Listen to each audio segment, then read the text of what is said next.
Hello, and welcome to the 18th episode of the Mike McNair Revolutionary Strategy Series. Today is Saturday, the 20th of July 2019, and I'm your host, Tom O'Brien. This week, we try our best, but fail miserably, to conclude Chapter 6, Unity in Diversity. Today, I have three new patrons to thank: Simon Bergstrom, Ismay Jane, and Aaron Markowitz. You too can join the Patreon gang for only $5 a month, which works out at $1 an episode. The voting has just begun on the choice for the next reading group series, so it's a great time to sign up. The next Patreon-only podcast is in the production process too, and it's a proper banger. If you'd like to comment on the show, please do so on the YouTube channel, and make sure to like, subscribe and share. You can also join me on Facebook or Twitter too. Okay, to the discussion. Today is a momentous day. We've got 5 people on the panel. Let's start it off and introduce a newcomer to this series, but a stalwart of the previous TSSI series. It's the main man, Pouya. Pouya, how's it going? I'm doing well, Tom. How about you? Loving it. Sweltering here in the hottest day of the year. Yeah, I'm going to try to talk about politics today, I guess. We'll try our best. Okay. Next we have, let's go over to Sophie. Sophie in deep and hot Arizona. How hot is it over there today? Tom, you don't want to know. If you think it's hot right now in Ireland, got some news for you, buddy. How much? What is it? I mean, it's like at least 90, and it's 9:30 where I'm at. So, well, you might have heard Derick talking there. Derick, welcome back. Hello. Let's go over to Lexi. Josh. That was me. Hey, what's up? This is Lexi. I'm in some heat. It's not as bad as it is in Arizona, and probably not as nice as Utah. I don't actually know what the number is. Yeah, the dog robot is in heat. That's what I said. That's what I said, Tom. You all better watch out. Today we are going to complete the 6th chapter, Unity in Diversity.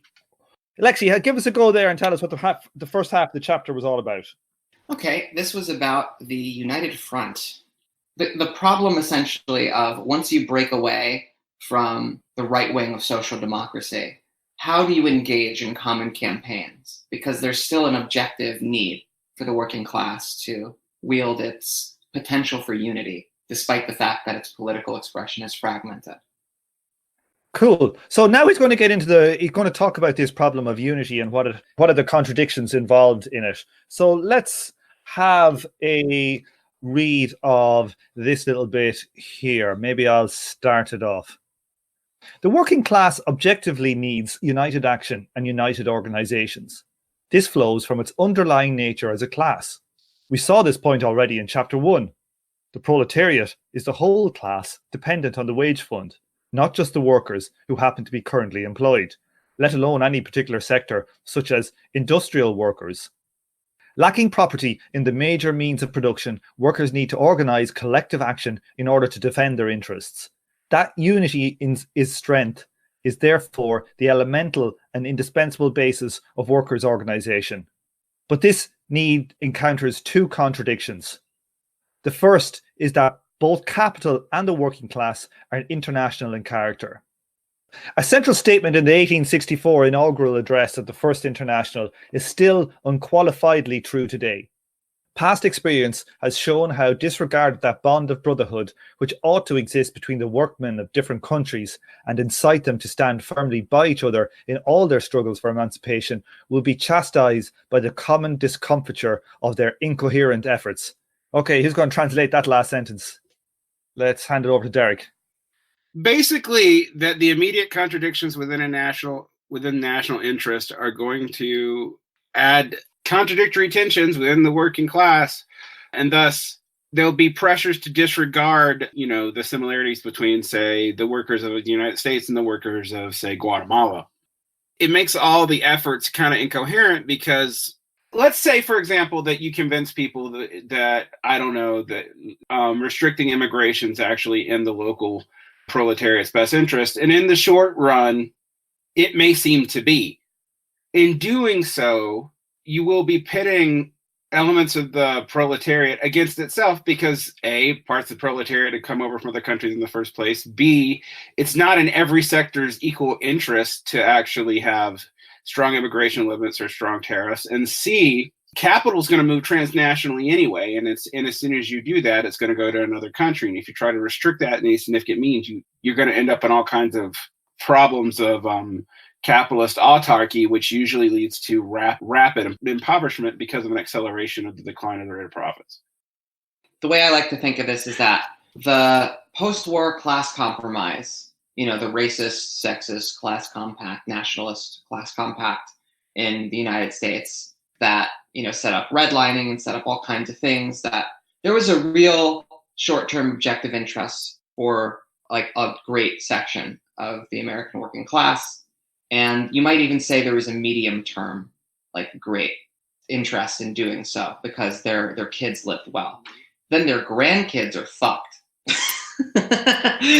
Like even in this case where there were very strong economic factors at work that made this class compromise a good decision for a large section of the working class, and particularly the representatives that had the ability to make the decision. And not to plug a reactionary journal, but American Conservative actually recently published something about how white flight wasn't all just about racism based on these trend lines, these economic trend lines, that was more Marxist than most Marxists are. And it makes almost the same point that the social compromises that made suburbia ever profitable in the first place as a means for redlining and all that didn't last 2 generations. And so a lot of the run both out of and back into the cities has mostly been economically motivated, almost explicitly, not just let's get away from the brown people. I think you can explain it in terms of a depreciation of the fixed assets of the houses, with the profitability of investment. So, as the urban areas develop, the ratio of, the organic composition increases there and profitability falls. You can start to develop in suburbia. And then once the assets inside of a city depreciate, then, you can have investment start once again. I think this also explains gentrification. But yeah, what do you think? Yeah, I mean, I agree with that. I also think, well, the funny thing about gentrification is I was reading scientific studies about that, and it doesn't actually even hurt the local property owners unless they rent. But that was going to be hurt either way. Because if things don't go, I mean, I don't realize a lot of people rent, but a lot of people actually, a lot of the working class, more than a lot of socialists think, do own small property. Technically, they own it from the bank. Like a house? Like a house. Yeah, like a house. It's not classical productive property, but it's not. Yeah, it's hard to say it's not some kind of property. It's property by definition. It is property. It's just not productive property, and also you don't really own it. Productive capital, you mean Exactly. Yeah. A lot of people, when they say property, they're not really talking about things that we might think of as personal property, and that extends to fucking domiciles. Which I don't know. The whole debate is a bit staggered. Yeah, I mean it's weird because you have a lot of people arguing that distorts the consciousness of the working class, and maybe it does. I don't know, but anyway, the point in that is those assets follow patterns, and those patterns had already happened in Europe, even though Europe never had the same kind of developmental of suburbs. But the suburban patterns and the reversal of it actually had mirrors in European city development, and we should have seen it coming, but we didn't. Explaining that totally by white flight misses the fact that there are areas which didn't have the racial demography where it still happened. Which is not to say that there isn't both structural and even individual racism in it, particularly in the setup of redlining and all that. There definitely was. It's just that's not actually a good explanatory mechanism to explain everything. So whenever you try to play that up when you're talking about the class as a whole, you're going to automatically be pitting people against each other in interest in ways that's going to it might make total sense in the short-term run, but it's going to completely shoot yourself in the foot in a generation or two. And honestly, there's all kinds of both left and right compromises on these issues. I mean, I think, and I might be upsetting some people here, but Keynesianism does a lot of the same stuff on a national level. Why does Derick always think I'm a Keynesian? I don't. You're an MMTer, but there are Keynesian MMTers and non-Keynesian MMTers, so I have to be careful. I'm not an MMTer even. I just think that their analysis on money is correct, but like I'm not a Keynesian, and I don't think it's a solution. I might agree with that. I might agree that they're correct about money. Here, let's keep going anyway. We're getting a bit sidelined here. I think maybe a little bit, maybe not. Let's go on. Who wants to read this next paragraph? I can. Go on then, Derick, in a finite time. I will read it slowly. Not an infinitesimal. However, there are within the workers' movement nationalist socialists and trade unionists loyal to the existing individual nation states. The result is a contradiction between the unity of the working class as an international class and the unity in any one country between nationalist and internationalist. The point is well made in Lenin and Zinoviev's Socialism and War. Unity with the opportunist actually means today subordinating the working class to its national bourgeoisie. Alliance with it for the purposes of oppressing other nations and of fighting for great power privileges, it means splitting the revolutionary proletariat in all countries. Yeah. Okay. That's the good old days, that 1914 through 1918 Bolshevism. That's tasty stuff. It's funny how people seem to take the opposite conclusion when using Lenin's imperialism now, except that they do keep onto the great power criticism, but not the rest of the stuff about subordinating the working class to a national bourgeoisie. Who are you talking about when you say that, Derick? Most Marxist-Leninists. Well, do you mean specifically their analysis on, quote unquote, the third world, or just in general? Well, not just that. Like, there's this in general thing that they have, for example, in all nations but like the quote unquote core, that comprador bourgeoisie are worse than national bourgeoisie. So they basically say that the international bourgeoisie is worse than the national bourgeoisie cause reasons and imperialism. And this is specifically and explicitly justified in Maoism, where they say that the contradictions of imperialism are greater than the contradictions of capitalism. Yeah, I knew that about Maoism, but that's kind of surprising to hear about MLs, but I guess I don't talk to enough MLs, which is... Well, the MLs are all infected with Maoism now anyway. I mean, like, the difference between for example, what groups do we think of in the United States that are still MLs? Well, yeah, PSL comes to mind, but they're definitely influenced by Maoism as well. I get what you mean. Yeah, every group with like the actual CPU essay that I theory, think like Lenin and Stalin versus Mao there's obviously some differences, but in practice, what we consider the difference between what we consider your garden variety ML and your garden variety Maoist is different. Is not that different. Somebody is touching their mic. I don't know if it's you, Derick. I can't touch my mic. Who knows? I might be losing it. I actually have got an ear infection. I've got tinnitus, so I am hearing like. Oh no! Oh, I went to the doctors, and I was at the receptionist, and I just rang up to say like, can I have an appointment? And she said, yeah, if you come quick, you can get one straight away. So I cycled up there, and I got there, and I went up to the woman at the desk, and I said, oh, I'm here for the appointment. She said, oh, it's Tom O'Brien, is it? And I said, yeah. And what's wrong with you? And I said, well, I'm hearing noises in my ear. And she looked at me like, she's like, oh, fuck, this guy is gone, he's gone schizo. She's like, you're at the wrong clinic, honey. The psychiatrist's office is down the street. I know. And I was like, no. I was like, I got like a kind of a whistly sound in my ear. And she was like, oh, that's all right. Okay. Oh, God. That's funny. Okay, let's move on a wee bit. The next section, he's going to get through into the second contradiction that he's going to get into, which is basically the character of how political parties under capitalism work and what that means for organizing and strategy. Okay, so let's have Pouya. Let's have a go here. You read the first paragraph there if you can. The second contradiction is a little more difficult to explain. We can take it at a high level of abstraction or much more concretely. In abstraction, a workers' organization, whether trade union, party, or whatever, is not an unconscious organic unity like a family, clan, or peasant village.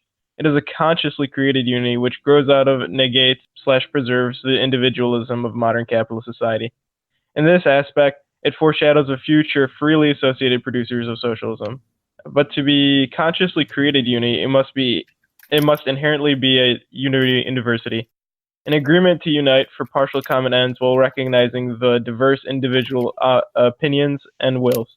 It is indeed the partial convergence of the individual opinions and wills, which form the basis of a possibility of a consciously created unity.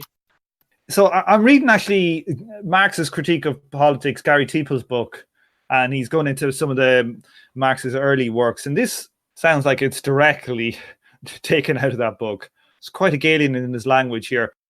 I think I know where you're getting here. It's a kind of like integration without engulfment. That is this higher form of freedom that preserves organic unity and the individualism of modern society. It's not an unconscious organic unity, I suppose, is in his language. In that early work, Marx, in the stuff I'm reading there, Marx is getting towards this idea of an organic unity where things aren't disparate. Your own individualism is reflected in the totality. Right. That's why Marx thinks communism is like the synthesis or whatever. It's the future, because it allows the individual and the society to basically form a unity, and they're not opposed to each other like in bourgeois society.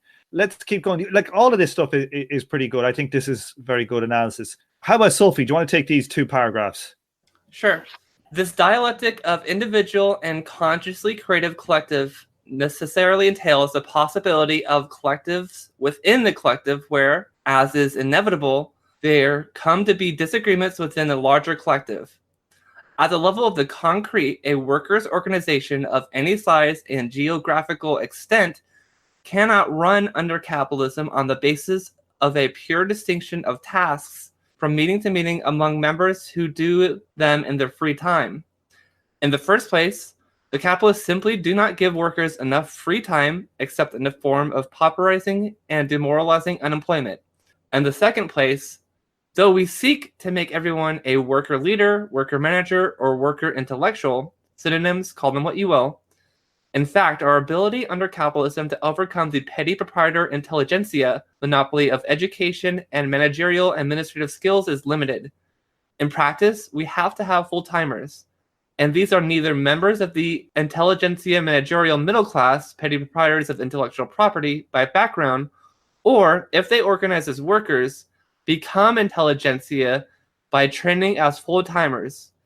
Full-time office itself can, moreover, be a type of property in the form of privileged access to information.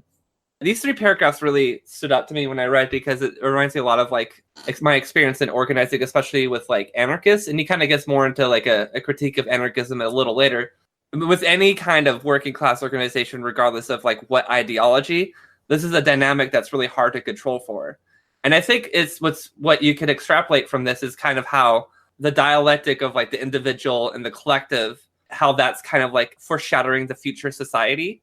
This also kind of foreshadows some future problems you're going to have, because I think that's something you saw in like the early Soviet Union, where this dichotomy between, well, it wasn't just the early Soviet Union, but the dichotomy between, quote, skilled workers or whatever versus unskilled workers comes to fruition and can create a class or maybe a pseudo class situation within that society.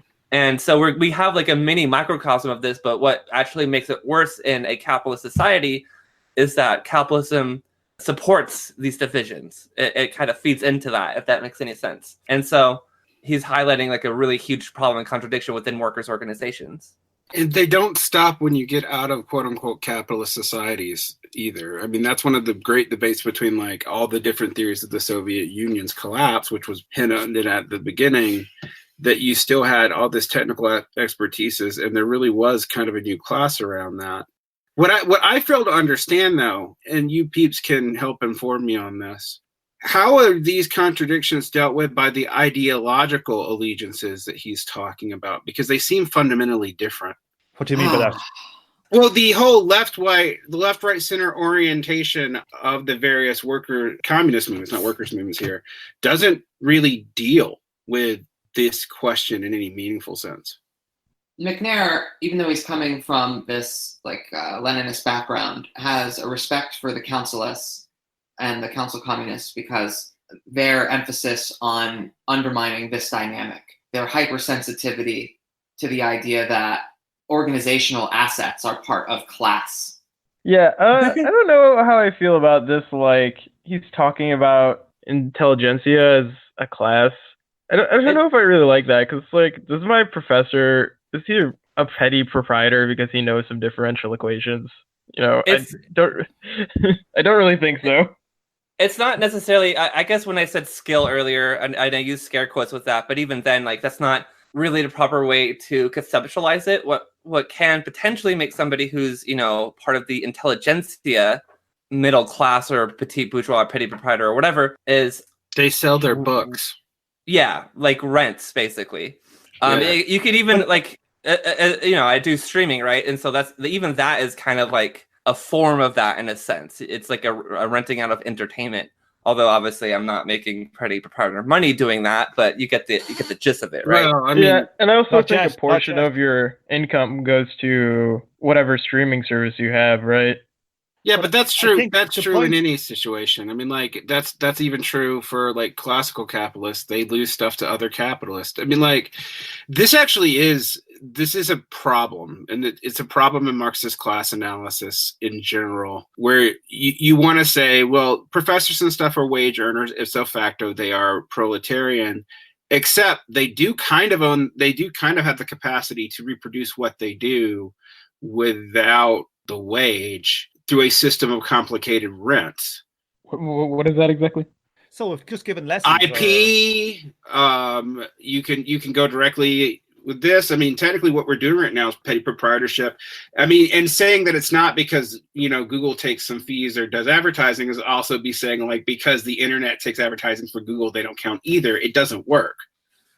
like I think here, like we're getting into kind of technical discussions about this from a capitalist point of view, from like a capital or Marxist capitalist point of view. But like I think what he's making here is a point is not in a capital sense, but he's talking in a more of a power sense. That like certain intelligentsia will have, by nature of their skill, will have a social power. Now that power is not, it's not like, it's this idea, I hate the term, but like social capital. They might be able to convince more people to do stuff because they've got better analysis or stuff. But it's not like they're making money on it. It's just showing that there's a power differential. You may That's hate what I was trying to get at. capital, but when you organize, it is a real fucking thing. I mean, and in That's reality, definitely a like, thing. I think it's real, but I'm not saying it's not real. I'm saying it is real, but we're not talking about it in it's a money thing. No. you're right. It You're may right. be, but yeah, that's what I'm trying to say. Yeah. Like I don't think we think want to It's get an extreme circumstance if it's about money, but Yeah. in reality, it's about power. power. And Yeah, basically, the general gist of what McNair is getting at here is that the people who could be leaders in workers' organizations generally have enough resources to be able to spend a lot of time doing that. Whereas if workers who are dependent on earning a wage to survive devote that same amount of time, they're most likely either going to burn out or they are going to lose their job. Yeah, and this was true historically too. I mean, we talked about this last time that the leadership of almost all the socialist parties, until they're fully instantiated, almost can't be working class because it's a full-time job. And McNair actually goes into this. He's basically validating the anarchist critique, but then saying the anarchist solution, which is what, like, for example, the IWW does. The anarchist solution is to say, okay, there's no full-timers and everyone's volunteer. Well, what happens? No one can commit to do anything competently. Or there are de facto power relations that anarchists tend to ignore. And that's like one of my biggest problems being an anarchist, a former anarchist who organized with anarchists. This was rampant. And it tends to lead to like petty mini sectlets within, or at least it did in my area, mini sectlets of anarchists who all hate each other. And like 1 minute they all hate each other, the next minute they're like, oh, we need to like work together and set aside our differences. And really it's just people pointing fingers at other anarchist quote unquote leaders, even though they're not leaders. Yeah. So I I'm don't know. hoping Lexi can chime in on this, because we've actually dealt with this in a real organization. But one of the theories behind McNair's critique here that I think was interesting, but I've never actually seen work, is that the full-timers have to be democratically accountable so that they can be recalled and disciplined by the membership if they go overboard, because we still need them. And that's the idea here, is like, instead of the tyranny of structurelessness or the domination of the petty bourgeois, you have to have an accountable organization to actually do this. And I don't here McNair doesn't deal with it, but Lexi and I really thought about this. When most of these organizations that talk this way, when you go to do anything, they structurally work the same way as all other. I think it's just of any type of society that has any level of complexity to it, you've got division of labor. And with division of labor, you're going to run into this problem. Doesn't matter how you do it. You just want mechanisms for reducing the excess, or for basically having full control taken away from those people in positions of power. Like, how many of these truck groups have like executive committees that basically the only way you get removed from them is you die? And they just determine the strategy, 5 or 7 or 8 people determine the strategy of that sect until it implodes. Well, you got to imagine that a lot of these truck groups are very small. There's some validity to anarchist critique and like kind of organic sort of Bordigist thought that when you have a small enough group, decision-making doesn't necessarily need to be as formally bound by democratic checks, at least to produce decent results, what have you. And when you try to establish these decision-making things on a small scale, where everyone's decisions like have a large weight, more or less, anything that you are trying to prevent can take hold very easily. And that's also true when you scale way up, when you have, something like, this is kind of a stretch, but like a Democratic Party or a presidential election. The institutions warp everything. There's a bunch of dynamics about who even bothers to participate. So I think that what he's describing is, at best, practicable within a certain threshold that most left groups don't actually get to. And if they do get to, you don't actually see mass democracy, because they've learned as small groups that were successful enough to blossom and get big, basically to avoid democratic accountability. And those types of people do not like to segue towards, it's against why they're there. Those positions select out people that are willing to relinquish control to a democratic body. So this is an elaborate argument to say that I think this might work if it could be tried, but there's a lot of reasons that it never really, it's never implemented in a project that's important enough. If you ask me, this point that we're making here is the reason why the DSA took off and all these other ones didn't, because it's closer to this. Yes and no, but the DSA is not exactly. Well, but the DSA National isn't accountable to its members at all.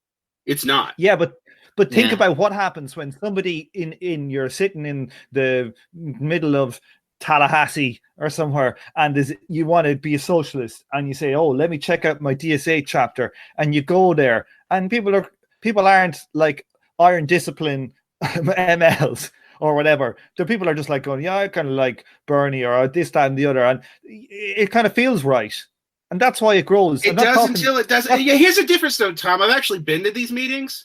And so their steering committees end up getting dominated by the same groups that were sectarians in private. I mean, so that's one thing. They changed their bylaws so that this can happen for another.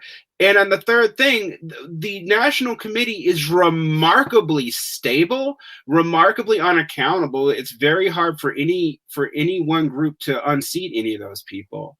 They're only accountable to each other, which means that it looks like it functions this way, but in practice, it really doesn't at all. It functions very similar to the way coalitions of sectarian groups functioned before, except now they're not calling themselves coalitions of sectarian groups. They're calling themselves the DSA.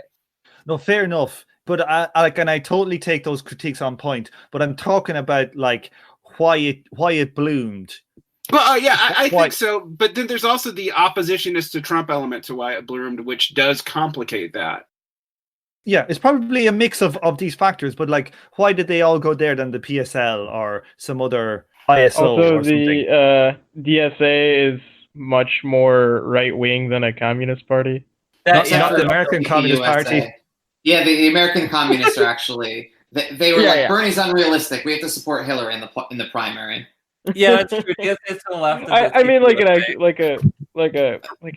an actual communist party, like a real communist party. Yeah, no. Yeah, point taken. I mean, the DSA would be the right of the McNair's right-left Marxist spectrum for the Yeah, most I think part. you're right.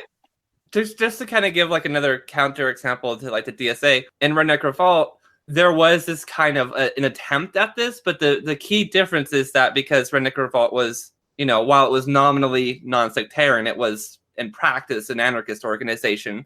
You had leadership positions, but they revolved around doing specific tasks. And you still have this dynamic where it was the people who had the ability to do this, that kind of work, who always ended up taking those positions. What was interesting was that it generally wasn't necessarily petty proprietors. There were usually women who did all the unattractive administrative work. They already had a lot of shit going on their plate, and they did kind of experience a lot of burnout in a lot of cases. And then when things went wrong, they were the ones who people would get mad at, generally. Mm-hmm. But the issue with that is that these people in these leadership positions had no real authority. They were just elected to do specific tasks. And I think in some ways that might have been useful, but in other ways it kind of it hurt the organization as a whole, because when people were acting really shitty, there wasn't a whole lot anyone could do about it. And that was kind of my problem with it as I was leaving. My biggest problem, ultimately, was that all these tanks shouldn't be here. And if you would stop being such an anarchist for a second, maybe we could kick them out, But I don't know. Yeah. I wanted to actually call back the IWW, because the IWW did have a debate internally about full-timers, like 100 years after, syndicalism is like their like lifeblood. When they started doing some successful union efforts in some service industry places around some like new left hotspots, it's kind of sui generis stuff. It's not totally exportable, but they did organize a few workplaces, the IWW. And they did it on the basis of full-timers, and they did it on the basis of getting, labor contracts, something that the IWW also always opposed. So you can see that even when the IWW isn't officially anarchist, but they're certainly the most prominent organization of like labor anarchism or social anarchism and syndicalism, which has overlaps with anarchism. Like when that organization takes its own problem seriously, it comes to Marxist conclusions. It's something that emerges out of taking the problem seriously. And I think what McNair is saying here, and something that the councilists stumbled upon as well, is that we're not just talking about power. This is actually an element of class. This is part of class. And if you read Eric Olin Wright, he has these like institutional assets and this sort of authority as part of his class, one of the ingredients in class, as one of the important vectors that alters, how property relations affect agency. This is important. It's important for Marxist reasons. It's not just anarchism. It's not just a critique of power. This is a kind of asset that somebody can lord over somebody else in any kind of, in many class societies, but especially technological class societies, as Tom says. It's really interesting you brought up the IWW, because when I was giving these criticisms of Redneck Revolt before I left, the IWW was actually brought up as an example. And from what I remember how it was described to me, it sounded like this kind of McNair idea of democratic accountability. It essentially evolved like accountability of like leadership, how the alternative, there has to be some kind of middle ground between hyper-anarchism where everybody is just free to do whatever they want, which is not what most anarchists don't want, versus like call-out culture being used as a bludgeon for political opportunists. That's the political economy of call-out culture, yeah. One thing I wanted to get back to slightly was the point that Derick was making about how these organizations end up in the DSA, end up working in real life, is that you get like the more dedicated, say, becoming into these committee positions of powers. And most, probably by the sound of it from Derick, a lot of these people have come out of, Trot or ML groups. So to me, there's like a historical, cultural way of politicking in those groups that honestly, that has to just kind of die, I feel. Like, I'm hoping that all these type of sects will slowly die, and that style of operation, that kind of memory, organizational memory, will be lost. Like, just looking at, say, Irish politics at the moment, right? I was looking at some of the polls there the other day. The Civil War in Ireland was like, what, 1921? It's nearly 100 years, okay? And if you look at Irish society, it's only now, but the two main parties that were for the Civil War parties, Fianna Fáil and Fine Gael, were both kind of centre-right parties. And they used to get about 80% of the vote between the two of them. And it's only now, 100 years later, that those two together are down to about 50%, which is probably more like standard for most European countries where the right-left divide is taking effect. Like, so there is this organizational memory of all these organizations and truck groups and ML groups and Maoist groups and whatever type of groups. Like, it literally might take 100 years of death of those existing things before the new thing can bloom. Is that too depressing? I think, you know what? Having seen the new wave of small bean Stalinists, I think that this isn't going to simply die out. But I mean, like, for real, like, if we saw small bean, and I'm not saying that they're morally equivalent or anything, but if we saw small bean Nazis come up, then the fact that we see small bean Stalinists tells me there's some kind of historical echo here that we haven't really dealt with.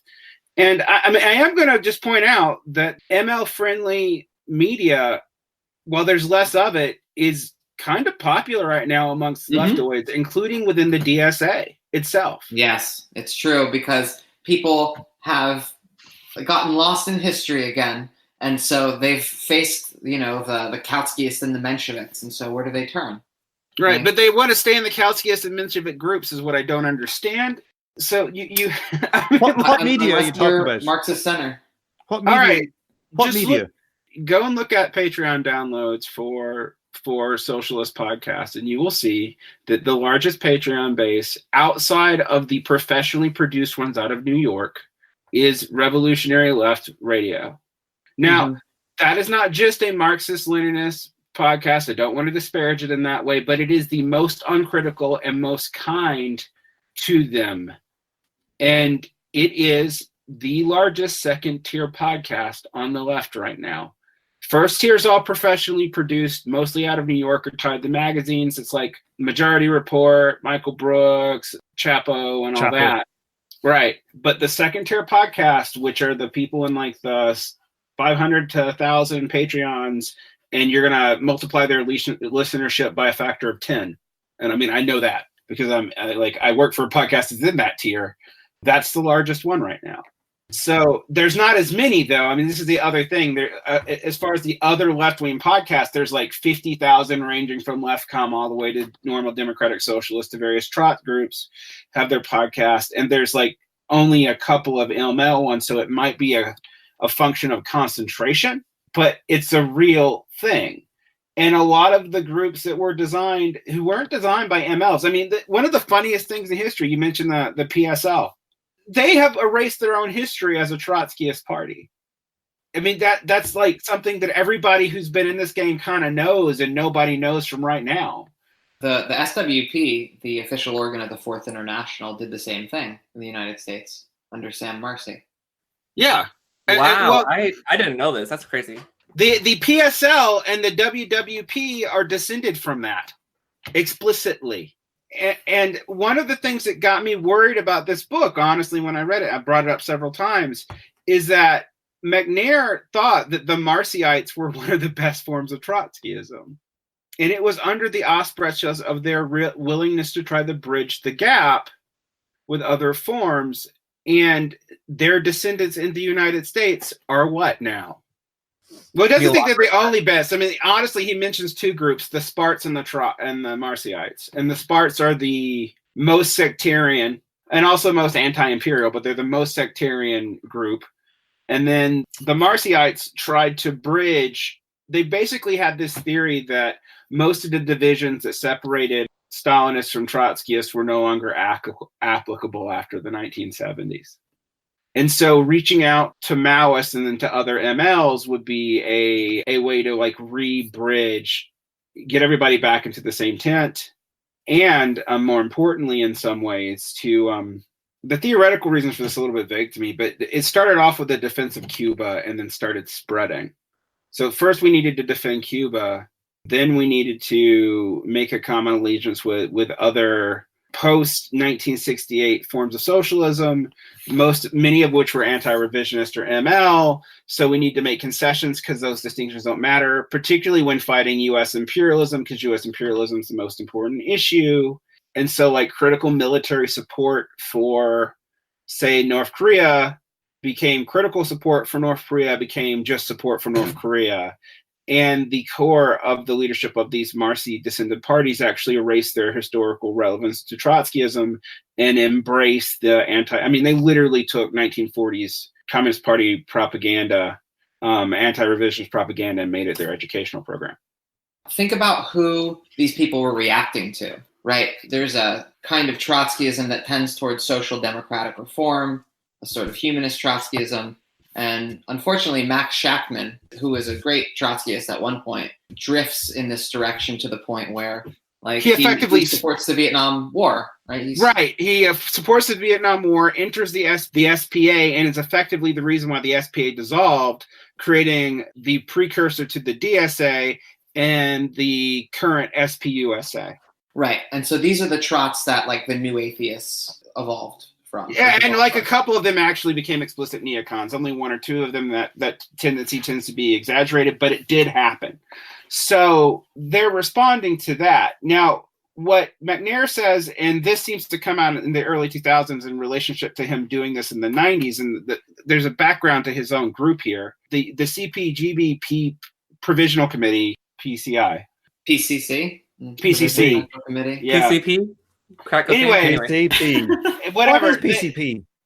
That's that good stuff, Tom. You gotta be puffing on that for sure. Yeah, no, because I remember I used to play this drug game. It was some really basic Unix character-based game, and you could buy PCP. Nice. PCP does interesting things, but Derick, give me the personal experience. Not personally, but I've seen it. Reverse beep beep beep. The funny thing about this though is, this group is a split from an anti-revisionist party, so they actually kind of went in the other direction. So I always thought it was interesting that he mentions neo-Marciites, because I'm wondering, and this I just don't know, if they had a completely different trajectory as a microsect in Britain than they did in the United States. I don't know. Because basically the journey that the CPGB comes out of is the opposite journey. They basically were anti-revisionist. They made common cause with some trots, and it ended up being their own thing. I must say, we've kept the microsect analysis down for most of this so far, but that was 20 minutes hardcore microsect. So that's it for today. Let's move on. I'm sected out.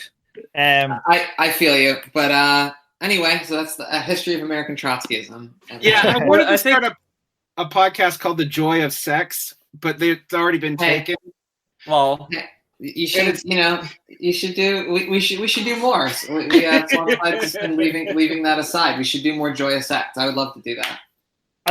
I told you guys about about a book. It was in when I was studying maths. There was in the maths library. It was called "The Joy of Sets." That was one of my favorites. Yeah, that's lovely.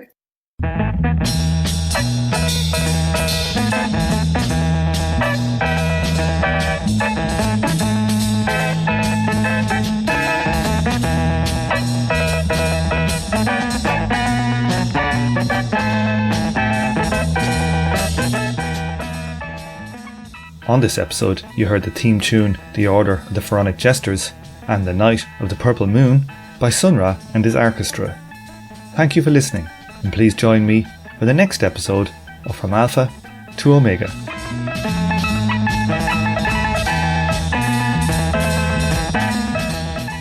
This show is a member of the Emancipation Network, a Marxist podcast and research collective. Make sure to check out our network sister podcasts, General Intellect Unit and Swampside Chats.